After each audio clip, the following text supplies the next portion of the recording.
His name is Mark Everett, and one record that he also could break is the one held by Ken Lowry.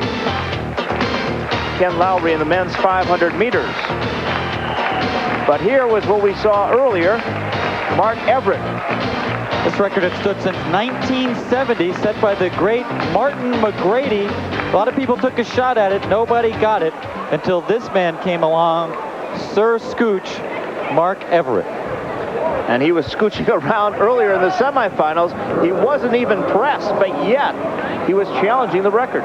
Well, he himself says it. Maybe his perfect distance isn't the 800 meters where he was the bronze medalist in the World Championships, not the 400 meters where he was the 6th fastest in the world last year, but just this distance, 500 meters, 600 yards, right in the middle. He says he wishes they had this event in the Olympic Games. 1:00.82, not that far off the world record, considering it was a qualifying heat.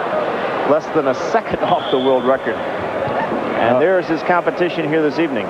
Great contrast in styles as we look at Danny Harris on the outside. Harris has been doing well this indoor season. His new coach, Bobby Kersey, making him run indoors, even though his specialty outdoors is the 400-meter hurdles. He likes to go out fast.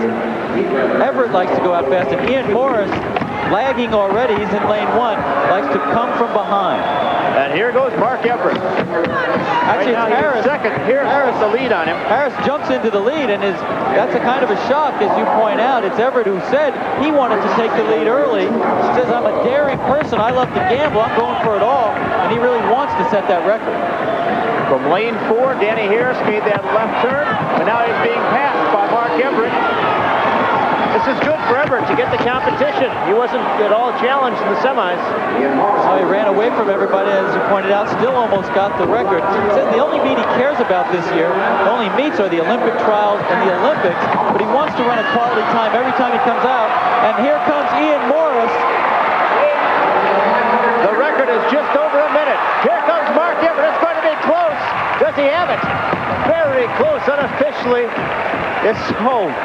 Hundredths of a second. Unofficially within 300ths, and that's usually the margin of error in the photo timing equipment. The time they put up unofficially when they come across the track is usually about 300ths off, but it looks like he may have just missed it. And this was the key point of the race. Would have been easy for Mark Everett just to sit back, let Danny Harris do all the work, and then make his move. But he wasn't having any of that. Early in the race, he sprints by Harris and takes command. And there in the middle of the screen, about to make a move into second, is Ian Morris. I thought he might get up, just not enough room in the home stretch, because Everett truly was strong, and that's what separates him. His tremendous 800-meter strength really comes into play in the home stretch of the 500 meters and the 600 yards.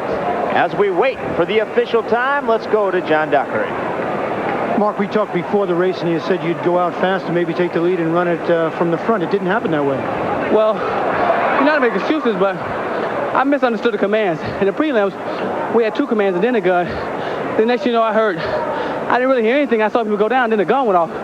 So it kind of startled me. So that's why I didn't get a chance to get out like I should have. But I still was able to maintain and get back up in front and lead like I should have been doing in the beginning. And still a very fast race. Congratulations. Thank you. And the possibility of a meet record as well as a world record. We'll wait for the official results in a few moments.